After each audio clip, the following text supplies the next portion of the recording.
Saludos a todas y todos. La clase pasada hicimos un análisis de las 6 celdas, que eran un artilugio complicado, pero muy clarificador de los diferentes ámbitos, de las diferentes lentes para ver diferentes espacios que tiene ese ensamblaje complejo que es el Estado. Vimos 3 elementos formales y 3 elementos sustanciales. Los 3 elementos formales, los primeros, creo que son los más evidentes para poder trabajar de manera concreta con el Estado. Vimos los modos de representación, vimos los elementos vinculados a la arquitectura interna del Estado y vimos, en tercer lugar, los modos de intervención, que es donde hoy nos vamos a detener un poquito más. En los modos de representación ya vimos que tenía que ver toda esa capacidad de ámbitos de la sociedad para entrar en el Estado y ver ahí representados y, por tanto, articulados sus intereses materiales e ideológicos. Ahí dijimos que vamos a analizar los partidos políticos, que lo dejamos para una clase posterior porque es muy relevante y es un elemento esencial para entender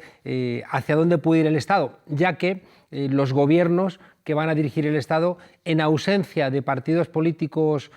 ya veremos, que sean como partidos políticos movimientos, van a tener profundas dificultades para poder llevar a cabo su cometido. Vimos también, señalamos, cómo había diferentes formas, pues el clientelismo, el parlamentarismo, el pluralismo. Señalamos también diferentes problemas que tenían cada una de ellas y algunos no muy repetidos, porque forman parte de la corriente principal de la ciencia política. Todo lo que viene, ¿no?, de la concepción politológica, sobre todo norteamericana, bueno, pues está llena de pequeñas trampas que justifican el statu quo, pero al mismo tiempo impiden pensar de una manera crítica todo lo que ocurre. Estoy pensando simplemente que son detalles, pero que creo que son muy evidentes. Toda la corriente pluralista, que es una corriente principal en la ciencia política norteamericana, presupone que esos intereses plurales de la sociedad se ven luego representados, por ejemplo, en el Estado. Y uno se pregunta, ¿y por qué todos los senadores norteamericanos son millonarios? Cuando hay sectores de la sociedad norteamericana en estrictas condiciones de pobreza y hay índices en la sociedad norteamericana que son propios de sociedades africanas. Bien, decíamos que todo el tema que tiene que ver con los modos de representación, dejadme que insista en ello, tiene un elemento de análisis de la dominación del Estado, que es una dominación de clase, y eso no podemos olvidarlo, porque si bien no es la contradicción única, sí que es la contradicción principal, sigue siéndolo, y eso no debemos confundir una mirada crítica sobre las interpretaciones dogmáticas, economicistas, lineales, mecanicistas del marxismo, y la otra es pensar que la economía, los intereses materiales no son la contradicción principal que es siempre condición necesaria, ¿no?, de buena parte de las transformaciones, aunque no sea condición suficiente. Vimos el tema de la arquitectura del Estado. Simplemente recordad que en un Estado cada vez más complejo, más tecnificado, esta arquitectura interna está dando primacía a 2 sectores, sobre todo a los economistas y a los juristas, y que en los departamentos o los ministerios vinculados a asuntos económicos o los departamentos vinculados a legislación nacional e internacional, de repente hay unos nuevos brujos, ¿no?, que diría el autor clásico, que son capaces con su saber específico, bueno, pues controlar y expulsar a todos los legos que no manejan esa jerga, ¿no?, y ese contenido autonomizado de la economía o de lo jurídico, y que por tanto se convierten de alguna manera en sectores privilegiados dentro de esa arquitectura interna del Estado. Y por eso también es muy importante, en términos emancipatorios, pensar que esa tecnificación propia del Estado, que además ahonda en la separación clásica entre trabajo intelectual y trabajo manual, cobra una forma más ahondada, cobra aún mayor relevancia, insiste más en los elementos de la representación en la medida en que, ya digo, el saber jurídico y el saber económico construyen pequeños grupos, pequeñas logias impenetrables, que van circulando en diferentes lugares, que saltan del Estado a la empresa privada y que de alguna manera colaboran en eso que mencionamos en alguna clase anterior del Deep State, el Estado profundo, colaboran en articularlo como un espacio determinante que niega la democracia, que vacía la democracia y que gestiona una buena parte del funcionamiento de los Estados. Bien, el tercero, que es donde hoy quiero detenerme un poquito más, hace referencia a los modos de intervención, que veíamos que eran las formas en las cuales el Estado es capaz de penetrar en la sociedad. Ahí mencionábamos que en términos de Michael Mann, en sus dos libros clásicos de las fuentes del poder social, sus dos tomos, él insistía en la diferenciación entre el poder despótico, que es un poder que se ejerce sin justificación, y el poder infraestructural, que era la capacidad que tenía el Estado de infiltrarse en la sociedad. Y hay elementos muy claros y muy evidentes de esa capacidad del Estado de infiltrarse. Ahí tenemos la burocracia racional como un elemento que es como un interface, ¿no?, entre el Estado y la ciudadanía, que infiltra de manera evidente por esa necesaria relación constante de la ciudadanía con el Estado. Ahí tenemos todo lo que tiene que ver con la integración territorial, ¿no?, y esa membrana, ¿no?, que autorreferencia a los habitantes de un Estado en su lógica y en su exigencia de autorización política, referencia también esa infiltración a los sistemas de comunicación y, por último, a la educación de masas, ¿no?, como elementos muy evidentes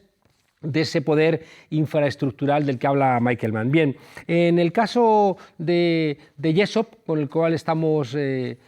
analizando el Estado, en el libro de referencia que hemos señalado, del Estado pasado, presente y futuro, hay 4 grandes elementos que para mí son esenciales para entender el funcionamiento del Estado, para entender la selectividad estratégica del Estado y para entender también la pregunta que venimos insistiendo de las profundas dificultades que tienen los gobiernos de cambio a la hora de hacer políticas transformadoras, en cambio, la facilidad con la que gobiernos conservadores pueden gestionar el aparato del Estado y también, cuando están fuera del Estado, pueden seguir en ese Estado ampliado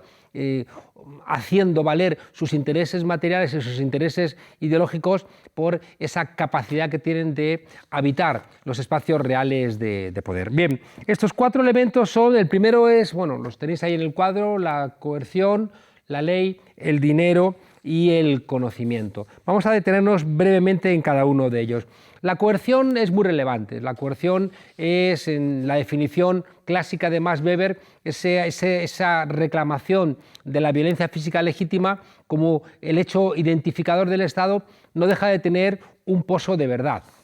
En el cuadro clásico, en el dibujo clásico con el que venimos insistiendo de Hobbes y del Leviatán, bueno, pues el Estado acumula todas las pequeñas libertades que cada uno de nosotros cedemos al Estado y por eso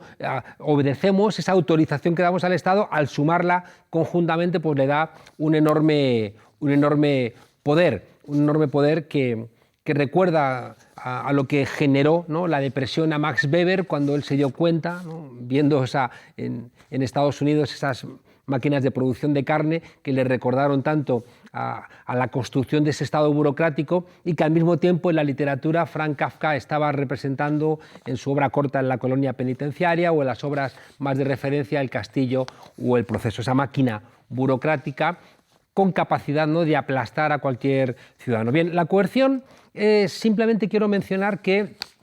la ejercen básicamente policías y ejército y simplemente señalar en la estela de trabajos clásicos de Huntington, El Estado y el soldado, cómo policías y militares son un tipo de trabajadores especiales, diferentes de prácticamente cualquier otro trabajador, porque en su autocomprensión trabajan para defender la patria en peligro y eso les da una serie de rasgos propios como la obediencia, la idea de lealtad, una idea de honor, un corporativismo muy fuerte, una idea de obediencia. Y aquí lo relevante es que quien defina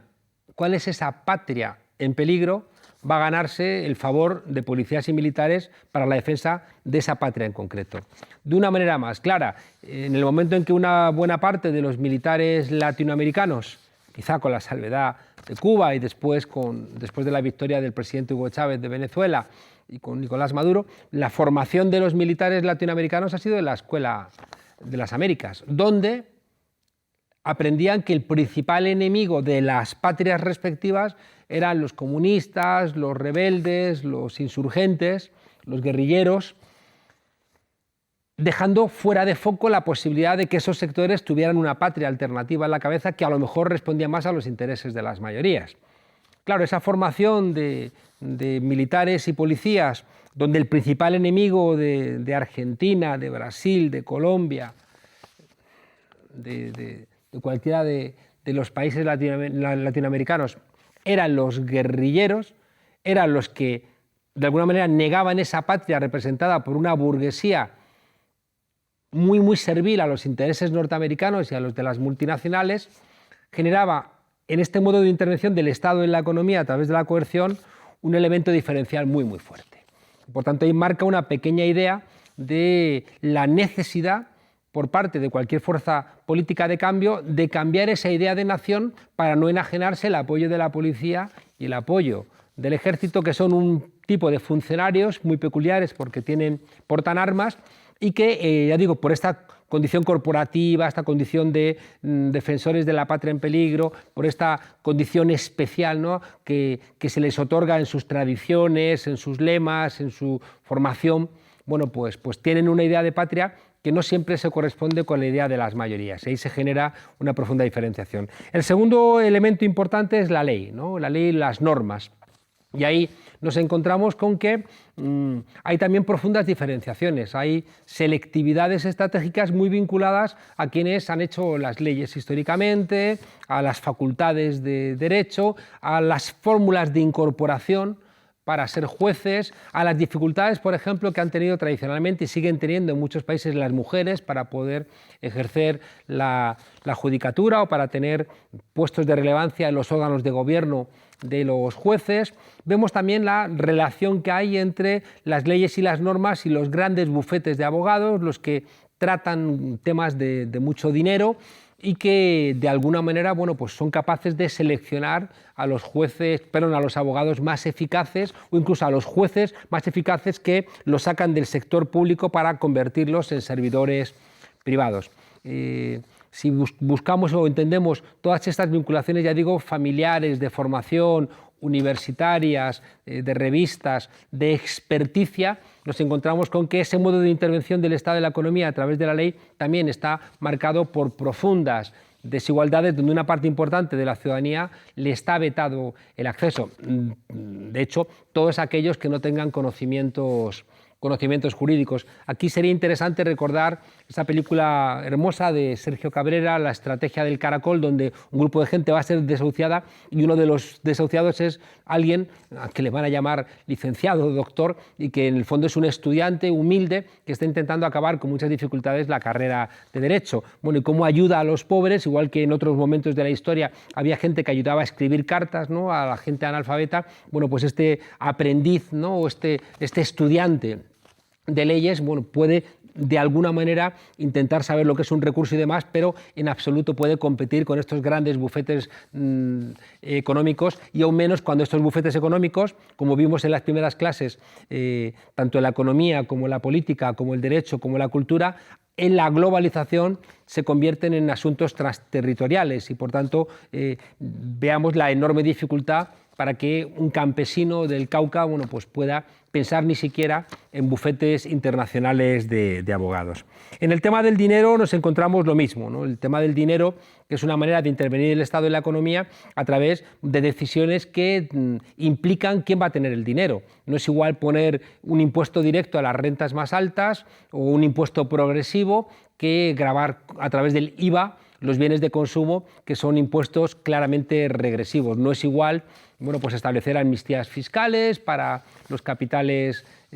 negros, no es lo mismo, por ejemplo, establecer exenciones fiscales para determinadas recepciones de dinero, no es igual dedicar dinero para pensiones que dedicar dinero en el work-fair state, es decir, en ese estado trabajista, para limitar la capacidad fiscal del Estado, dándoles mayores posibilidades a las empresas. Y todos esos elementos donde el Estado interviene en la economía, bueno, pues toma decisiones que cambian lo que veíamos también la semana pasada, que son las bases sociales del Estado y a qué grupos apoyas y a qué grupos no apoyas. Pensemos también que en el momento en que los grupos económicos que más se benefician de estas decisiones del Estado controlan hoy en día prácticamente en el 100% de los países los medios de comunicación, todos los medios de comunicación importantes, televisivos, radiales o impresos, están en manos de grandes grupos bancarios, de fondos de inversión, cuyas líneas editoriales siempre dificultan la lectura alternativa de a quién tiene que beneficiar el Estado a la hora de manejar el uso del dinero público. Aún más ahí también hagamos una pequeña diferenciación entre los estados que manejan una parte importante del Producto Interior Bruto. Pensemos que los países nórdicos o una parte importante de los países europeos rondan, ¿no?, el 50%, en países latinoamericanos baja al 40, 35%, en países africanos baja mucho más, ¿no? Y por tanto también entendamos que estados que manejan una parte importante del PIB tienen capacidad de decidir de una manera absolutamente determinante quién recibe el dinero, cómo se redistribuye o si se estabiliza el statu quo. Pensemos también, como una idea que simplemente la apunto, cómo los grandes negocios hoy se hacen a través del Estado. Si uno piensa los rescates bancarios,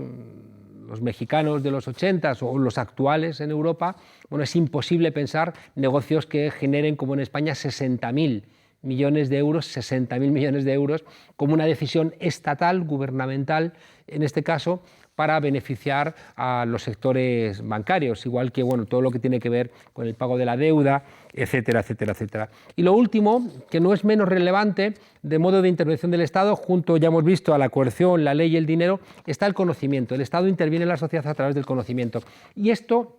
es más difícil de identificar porque es difícil pensar el pensamiento. Es como se suele decir que el pez se da cuenta solamente del agua cuando está fuera, ha sido pescado, ¿no? De alguna manera vivimos en estructuras de conocimiento donde no solemos pensar ni el lenguaje, no solemos pensar el aprendizaje, no solemos pensar en las metáforas, no solemos pensar el propio pensamiento. Y no nos damos cuenta de que, por ejemplo, el modelo neoliberal que se va a poner en marcha a partir de la crisis del 73, realmente antes ha ido penetrando el pensamiento de nuestras sociedades a través de las universidades, a través de los medios de comunicación, a través de fundaciones, a través de revistas, a través de conferencias, a través de la demonización del socialismo, a través de la demonización de lo público, a través de la vulgarización de las ineficiencias del Estado, etcétera, etcétera, etcétera. Y por tanto, el Estado, en la medida en que controla universidades, escuelas, medios de comunicación, control de las redes, control de los medios de difusión, tiene una capacidad enorme de penetrar en la sociedad. Y ahí pensemos las diferentes vías que puede tener un Estado. No es igual que tú apoyes el software libre a que apoyes, ¿no?, el software privado. No es igual que construyas unos medios de comunicación públicos partidistas o que construyas unos medios de comunicación garantizados por la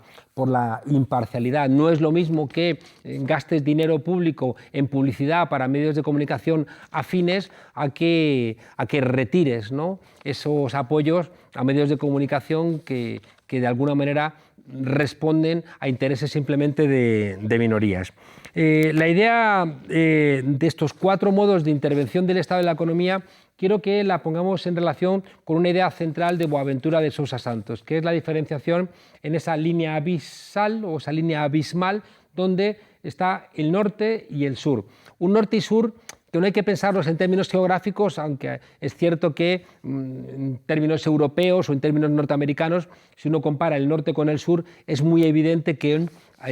es verdad que Europa y África marcan un punto abismal o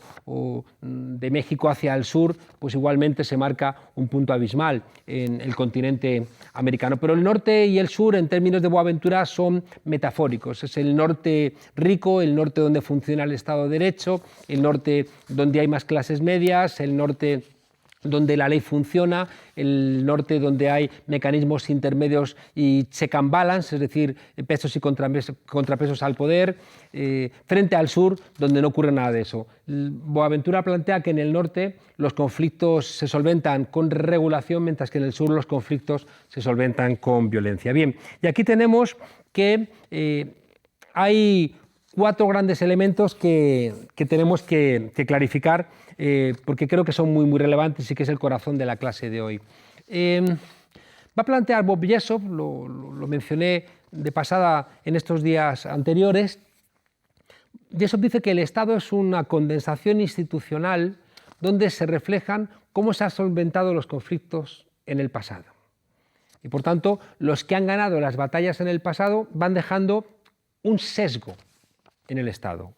Y es muy importante en el planteamiento de Jessop que esos sesgos solamente se van a aplicar en virtud de la correlación de fuerzas. Y por tanto, Jessop rompe con esa interpretación instrumental del Estado. Dice, no, es como un coche que tú te montas en él y puedes conducirlo a la derecha o a la izquierda. Es mentira, porque tiene sesgos. Y esos sesgos van a privilegiar estructuralmente la satisfacción de unas demandas respecto de otras. ¿Qué demandas? Las de los que han ganado históricamente las batallas. ¿Quiénes han ganado históricamente las batallas? Bueno, pues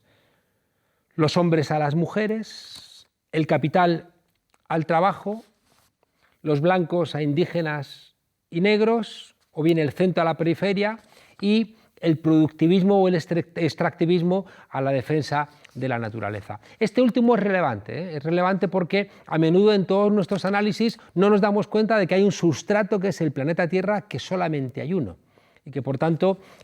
va siendo hora de que incorporemos estas cosas. En análisis anteriores que hemos contado del funcionamiento de la sociedad con la economía, la política, el derecho, el sistema normativo y la cultura, este cuadro con el cual hemos trabajado muchas veces, a veces no, casi siempre, todo el sustrato medioambiental es como una parte de la economía, y eso es un análisis equivocado, porque tampoco hay derechos si no hay un sustrato vital donde vivir. Y el creciente deterioro medioambiental, la desertización, el hecho de que hay medio planeta Tierra que ya no es habitable para la vida, nos obliga a pensar la economía, la política, el derecho y la cultura en términos también de un único planeta Tierra. Y por tanto, pensemos que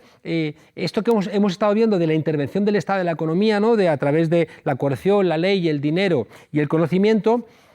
hay que pensarlo también en un tipo de Estado concreto en cada país que va a tener sesgos, que va a privilegiar estructuralmente a los que han ganado las batallas, y que estas batallas, insisto, son las batallas ganadas por, decía, hombres sobre mujeres. Cada vez que una mujer ha sido violada y ha ido a una comisaría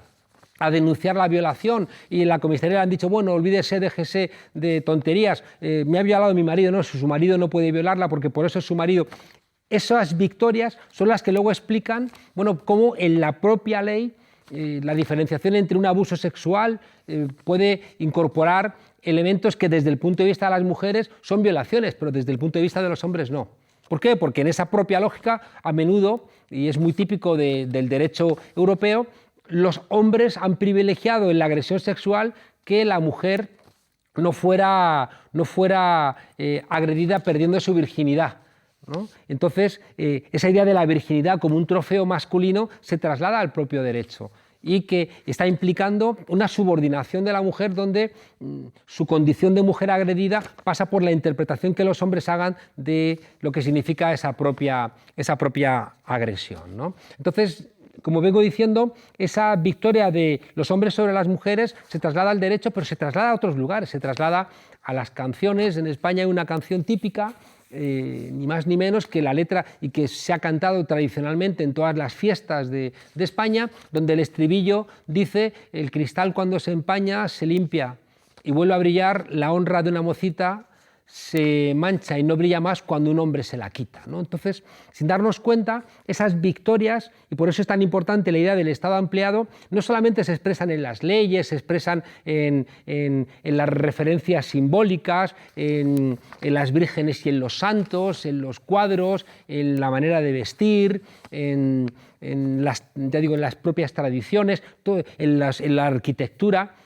Esas victorias van dejando un sesgo, pero insisto que por eso creo que la interpretación de Jessop es muy relevante. No le da al Estado una autonomía absoluta, no lo convierte al Estado en un ente neutral que no tiene ningún tipo de condición que privilegie elementos respecto de otros, no, sino no lo considera el Estado como un instrumento de clase sin más, sino que la visión de Jessop creo que es muy inteligente en la medida en que está reconociendo estos sesgos, pero al mismo tiempo establece esos sesgos van a tener lugar o no en virtud de la correlación de fuerzas. Si de repente en la Argentina, cuando el Senado argentino estaba fallando la sentencia sobre el aborto y había muchas mujeres, si hubiera habido 10 veces más, es bastante probable que la clase política argentina no hubiera soportado esa presión y entonces en la correlación de fuerzas es bastante probable que hubiera sancionado a favor de la interrupción del embarazo y no al contrario, como hizo, evaluando que la correlación de fuerzas ellos eran más fuertes. Igual ocurre, ya digo, el patriarcalismo, igual ocurre con ya digo, esa victoria histórica de los hombres sobre las mujeres, igual con el colonialismo, es decir, la victoria de los blancos sobre cualquier otra raza, que se manifiesta en los dos términos que nos ha enseñado Aníbal Quijano y toda la teoría decolonial. Es decir, está el colonialismo como esa intervención militar, política, física para ganar las riquezas, pero luego está la colonialidad del saber, es decir, cómo el mundo moderno, el mundo de la modernidad, ha sido capaz de colonizar la manera de pensar de buena parte del mundo. Es muy evidente en América Latina, en África y en otros lugares, ¿no? Esa de alguna manera, traslación de lo que planteaba en la ideología alemana Marx cuando planteaba que los valores dominantes son los valores de las clases dominantes. Y por tanto, claro que esas victorias de los blancos sobre los negros, sobre los indígenas, sobre los asiáticos, va dejando un sesgo también en los estados. El tercer elemento, no menor, tiene que ver con, obviamente, el capitalismo. Es decir, que la victoria del capital sobre el trabajo. Y aquí es importante hacer una salvedad porque no ha ganado todas las batallas el capitalismo sobre el trabajo. Creo que es muy importante entender que frente a esas interpretaciones que leían, por ejemplo, el Estado social como simplemente una trampa del capital para que no se hiciera la Unión Europea, o en aquel momento Europa, bolchevique por la presión de la Revolución Rusa, y después del desarrollo de la Unión Soviética, deja de lado el reconocimiento de las luchas obreras y eso seguramente no sería justo, ¿no?, para todo el trabajo de la clase obrera, de los sindicatos y de los partidos de izquierda, que son los que fueron capaces de arrancar logros como la jornada de 8 horas. De hecho, hoy se verifica que la propia debilidad de la clase obrera, también es cierto, ¿no?, con la inexistencia de la Unión Soviética, está revirtiendo ese tipo de derechos. Por tanto, entendamos también que las victorias históricas del capital sobre el trabajo hacen que el Estado tenga ese sesgo y que le resulte mucho más sencillo pues, satisfacer las demandas de la patronal que las demandas de los sindicatos. ¿Eso significa que va a ganar siempre la patronal frente a los sindicatos? No, va a depender de la correlación de fuerzas, pero insistamos en que tanto en los modos como hemos visto, de intervención del Estado, ¿no? Es decir, tanto en la coerción como en la ley, como en el dinero, como en el conocimiento, por ejemplo, el capital va a tener mucha más fuerza que el trabajo a la hora de hacer valer sus intereses, ¿no? Y el último elemento, que tiene que ver con el productivismo y el extractivismo, hace referencia también que en la lógica moderna, muy desarrollada en todo el planeta por una Europa en expansión, se trasladó la idea de que la tierra era un recurso y por tanto era legítimo explotarla hasta su extenuación y que cuando se agotaba un caladero de pesca, un bosque o un río, pues se buscaba otro, ¿no? Entonces esa lógica de mercantilización de la tierra, bueno, pues también ha dejado su sesgo en todo el aparato estatal y ahora, por ejemplo, tenemos una pelea muy clara en la medida en que ese sesgo, ¿no?, productivista que tienen nuestros estados, si se aplica o no se aplica en virtud de la correlación de fuerzas. Y eso es lo que explica también conflictos que hay en muchos estados entre esa voluntad del Estado de poner en marcha elementos de explotación de tierras, de bosques, de petróleo, de gas, de recursos mineros, y también la protesta de sectores, a menudo sectores que viven en esos territorios, y en virtud de la correlación de fuerzas se pondrá en marcha o no se pondrá en marcha ese sesgo. Bien, démonos cuenta que este análisis nos vuelve otra vez a la idea de la tensión constante que hay en las sociedades y nos regresa a la primera clase que planteábamos que todo pensamiento crítico tiene que basarse en dos grandes ideas, el descontento y decíamos también que el desconcierto. El desconcierto porque en un mundo en transformación estos elementos de opresión, de subalternidad se han confundido, están cobrando nuevos contornos, pero sigue siendo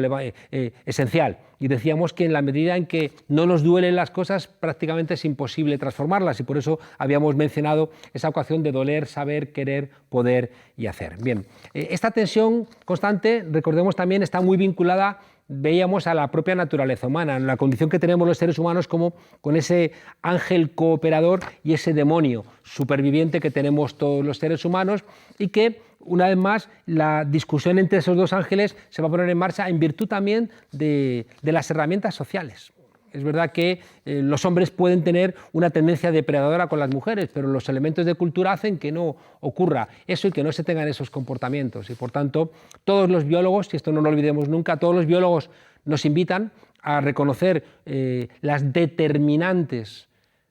biológicas, pero al mismo tiempo nos dicen cuidado, que esas determinantes igual no lo son tanto, porque lo que realmente manda son los elementos culturales. Bien, quería decir que estas tensiones constantes en la sociedad tienen, una vez más, y tenemos que acostumbrarnos a hacer este tipo de pensamientos, un ámbito nacional y un ámbito supranacional. Pensemos, por ejemplo, que toda la discusión sobre el productivismo no deja de tener también una vertiente internacional. Estoy pensando, por ejemplo, en la propuesta que hizo el presidente Correa de no explotar los yacimientos petrolíferos del Yasuní, y ofreciendo a cambio a los países ricos que pagasen a Ecuador por ser de alguna manera el guardián de esos tesoros, por ser el guardián de la Amazonía, no sacando ese petróleo, y por el hecho de no sacarlo y por el hecho de cuidar esa riqueza de la Amazonía que es necesaria para el conjunto del planeta, que los países desarrollados que han agotado sus recursos naturales de fijación de CO2 por la lluvia ácida, por el agotamiento de nuestros ríos, por nuestro desarrollo industrial, que ha contribuido de una manera tan determinante al deterioro del planeta, nos hagamos cargo también de esa gente que está cuidando de las posibilidades de supervivencia. Aquello no salió, porque los países ricos, tanto Estados Unidos como Japón, como la Unión Europea, le dice a estos países no os desarrolléis, con una hipocresía, porque no explica por qué un país que se ha desarrollado agotando los recursos naturales tiene derecho a decir a otro país que no haga lo mismo sin, ya digo, pagar por esa supervivencia. Ahí tenemos un problema mal resuelto, y que los estados tienen dificultades para solventar, a no ser de manera supranacional. No puede ser que Europa o Estados Unidos intenten presionar a países más pequeños para que no se desarrollen, sino que haría falta una lógica que superase a las propias lógicas nacionales, y por eso la idea de un Estado supranacional cobra mucha más fuerza, sobre todo en términos medioambientales, porque la alternativa va a ser algunas formas de fascismo ecológico, ¿no? Donde quien tenga dinero podrá sobrevivir a un mundo devastado ecológicamente, un mundo apocalíptico, un mundo de escenario de Mad Max, y la gente que no tenga posibilidades pues tendrá que emigrar o tendrá que ver pues su vida sesgada por estos cambios climáticos frente a los cuales no puede dar respuestas. Estamos pensando obviamente en crecimiento del nivel del mar, desertizaciones, minas a cielo abierto que contaminan los acuíferos, etcétera, etcétera, etcétera. Bien, todo esto que hemos visto nos lleva a dos conceptos que os invito a que penséis. Uno es el de path dependence, la dependencia de la trayectoria, que hace referencia a cómo todos los estados son dependientes del lugar de donde vienen. Y esa dependencia después va a marcar esos sesgos del Estado que van a actuar o no en virtud, decíamos, de la correlación de fuerzas. Y muy vinculado a esto, es otra manera de decirlo, entender que las luchas de ayer son los derechos de hoy. Y ahí tenemos que entender que el cuadro que vimos de los derechos civiles, los derechos políticos, los derechos sociales y los derechos de identidad tienen detrás revoluciones, aunque esto lo veremos más adelante. En cualquier caso, repetimos, la idea es que las luchas de ayer son los derechos de hoy, y si no fuera por las luchas revolucionarias del pasado, hoy en nuestras constituciones no existirían derechos que forman parte de lo que, desde una perspectiva democrática, tiene el perfil más virtuoso de nuestras constituciones. Bien, un par de datos solamente para ir terminando esta clase,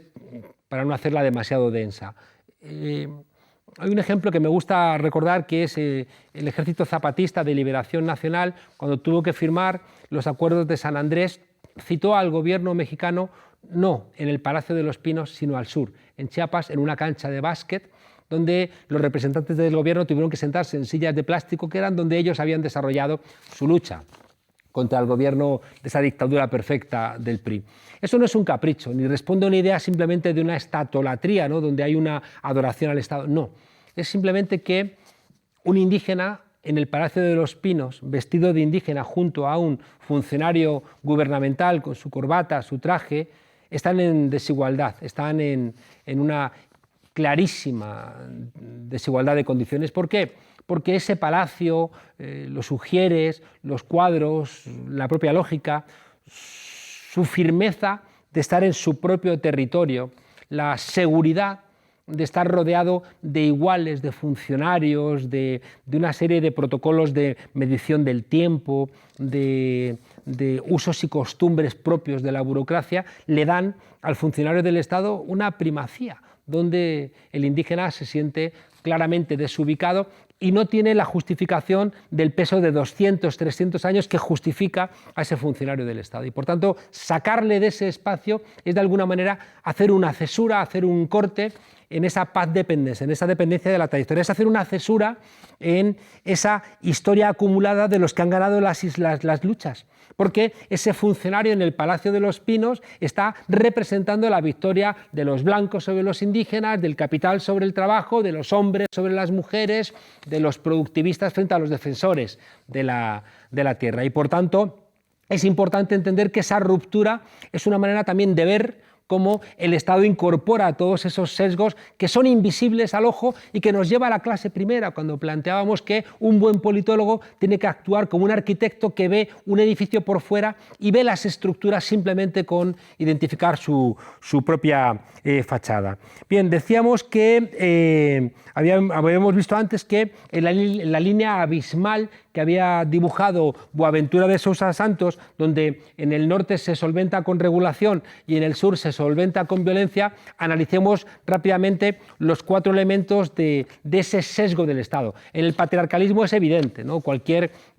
reclamación de mujeres en América Latina, en África, se ha zanjado a menudo, sobre todo cuando provenía de sectores populares con enorme violencia. Basta ver, ¿no?, el papel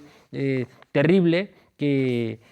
espera a muchas mujeres en Ciudad Juárez, en la frontera de México con Estados Unidos, las reclamaciones de mujeres frente a violaciones, no sé, en India o en otros lugares, frente a la capacidad que tienen las luchas contra el patriarcado en los países, por ejemplo, europeos, y sobre todo cuanto más hacia el norte se va, esa lucha es más evidente. La lucha contra el capitalismo es lo mismo, ¿no? Cómo se responde ante una huelga en Berlín o cómo se responde ante una huelga en Bogotá, ¿no?, o en Tegucigalpa. Es muy evidente que no es igual y que esa línea abismal implica en la lucha capital contra el trabajo formas bien diferentes. En el caso del colonialismo es también muy claro, ¿no? Es decir, que pensemos los comportamientos anticoloniales que pueden desempeñar diferentes sectores sociales en países del norte, las luchas, pensemos por ejemplo en la lucha contra Irak, en la guerra de Irak en Europa, o cómo es el comportamiento frente a esas propias manifestaciones en los países ocupados por las principales potencias. Y lo último, en el productivismo, pues ya lo hemos visto, ¿no? Igualmente cómo el norte tiene más recursos legales para defender el medio ambiente, mayores reglamentaciones. En Europa ha habido recientemente una discusión porque BMW había hecho trampas y había habían falsificado la medición de las emisiones de los motores de diésel. Y es verdad que han hecho trampas porque les pesa más el elemento de negocio que el elemento medioambiental, que es uno de los problemas estructurales del metabolismo del capital, pero se genera un escándalo, ¿no? Cosa que en otros lugares del mundo no tiene el mismo planteamiento. No es igual una catástrofe nuclear en Fukushima, en Japón, que una catástrofe nuclear en la India, ¿no? donde bueno, las grandes compañías se desentienden de lo que signifique. Bien, al final nos resulta muy interesante para entender todo esto lo que hemos estado viendo de Karl Polanyi, de que una economía de mercado, es decir, la economía capitalista genera una sociedad de mercado y que por tanto cuando el Estado no regula, ¿no?, la economía, bueno, pues la economía termina contaminando a la sociedad, que traslada esa idea neoliberal que hemos definido de que el modelo neoliberal es una lucha de todos contra todos. ¿Por qué? Porque todos somos empresarios de nosotros mismos. Y ahí simplemente mencionar, aunque luego lo desarrollaremos más en la clase siguiente, cómo esto es posible por la existencia de 4 mercancías ficticias, que lo plantea Karl Polanyi, que son la gente, o sea, las personas, las tierras, el dinero y el conocimiento. Lo último es que veíamos que si el Estado regula o no regula, o cómo regula los 4 elementos que vimos de la coerción, la ley, el dinero y el conocimiento, nos van a salir diferentes tipos de Estado. Nos podemos encontrar con que el Estado regula la coerción, por ejemplo, incrementando la población carcelaria. Es muy evidente en los Estados Unidos, donde la población carcelaria podría haber determinado quién fuese. Si hubiera podido votar el presidente de los Estados Unidos por la máxima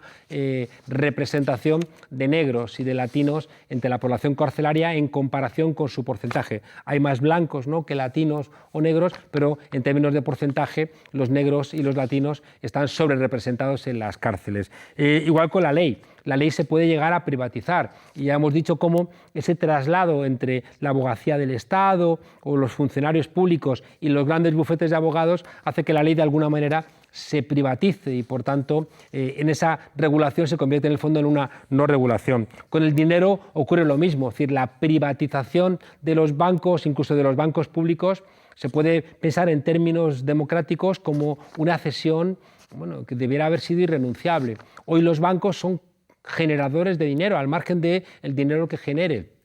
el sector público por esa capacidad de prestar dinero que a su vez le ha sido prestado. Y esa no regulación de la creación de dinero por parte de los bancos son decisiones políticas que privilegian a un capitalismo financiero frente a otro tipo de capitalismo. Y por último, con el conocimiento ocurre lo mismo, ¿no? Es decir, si el Estado regula o no regula el conocimiento, si privatiza las universidades, si cambia los pensum de las facultades de economía después de la crisis neoliberal, cosa que no ha ocurrido en ninguno de los países, si se gestiona Internet para que no haya intercambios libres, sino que se mercantilice también toda esa concepción de la red como un amplio espacio de intercambio de conocimientos. Bueno, todas esas decisiones de regulación o de no regulación, bueno, pues marcan diferentes tipos de Estado. Recordemos, para cerrar, que lo que estamos haciendo es simplemente